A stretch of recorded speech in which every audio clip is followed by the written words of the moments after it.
Alors, merci pour cette présentation. Donc, je risque peut-être de provoquer chez vous un peu la surprise, mais moi-même, j'ai été agréablement surpris par certains points de ce compte administratif qui retrace en fait l'exécution réelle de votre budget 2024, sur lequel on avait été beaucoup plus critique.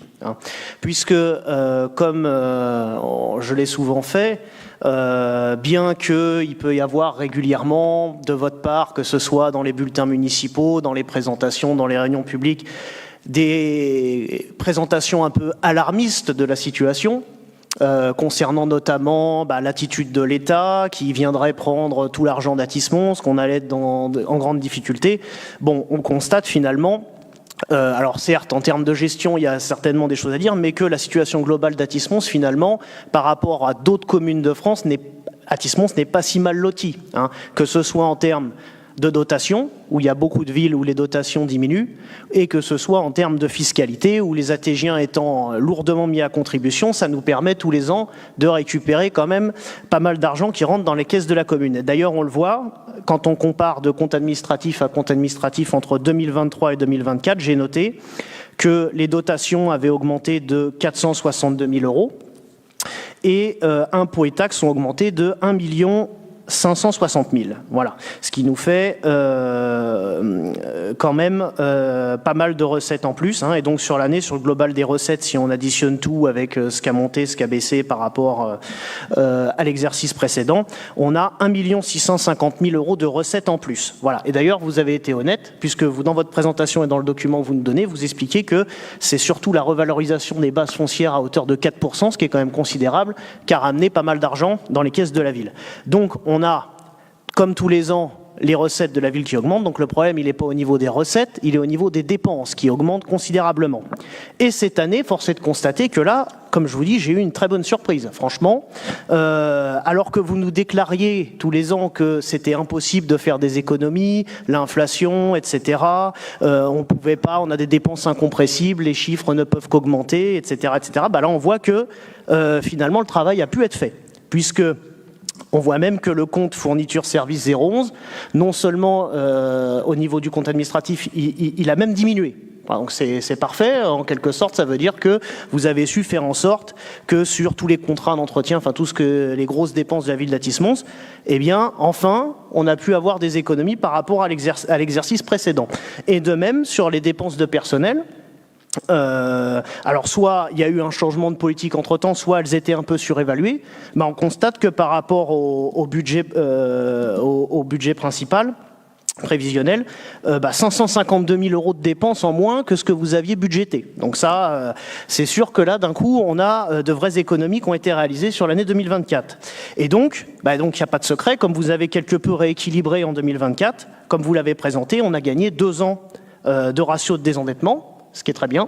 Alors je ne sais pas si c'est parce que les périodes électorales approchant, vous voulez peut-être présenter des comptes un peu plus propres aux électeurs, mais en tout cas on voit quand même qu'il y a une nette amélioration sur 2024. Toutefois, j'ai quand même peut-être un point d'amélioration par rapport à ce que vous avez présenté sur la fin, puisque comme finalement il y avait plus que prévu et qu'au niveau des dépenses d'investissement, sans compter les restes à réaliser, mais même d'ailleurs en les intégrant, il restait un peu, on a réalisé que 82% des investissements. Or, on a quand même appelé 100% de l'emprunt. Peut-être que, en ayant un bon suivi budgétaire, on aurait pu s'économiser une part de l'emprunt qui était autour de 3 millions, sachant qu'il allait rester un petit peu avec ces dépenses qui ont été plus modérées que le budget qui avait été présenté en 2024. Alors toutefois, ce que je retiens malgré tout, c'est un petit peu le point faible. Alors peut-être pas selon vous, mais d'après les échos qu'on en a et l'analyse qu'on peut en faire, c'est finalement l'investissement. Puisque, alors vous avez listé un certain nombre d'opérations, 3 aires de jeu, des LED sur des terrains, voilà. D'ailleurs, effectivement, il y avait une faute de frappe parce que il y avait écrit sur le dossier aération du terrain synthétique, mais donc c'est création, parce que je vais vous demander aération d'un terrain de sport, c'est un peu spécial, mais du coup, bon, c'est donc de la création. Et voilà, on trouve que pour 10 millions et demi, sans compter les restes à réaliser par ailleurs, finalement, il n'y a pas beaucoup d'investissements majeurs. Et les grosses opérations, parce qu'il y en a certains, effectivement, qui coûtent cher. Vous nous avez cité la rénovation énergétique de Perrault, les salles de danse de René Elgen, mais c'était des opérations sur plusieurs exercices. Alors, du coup, il y a une partie qui avait déjà été payée sur des exercices précédents.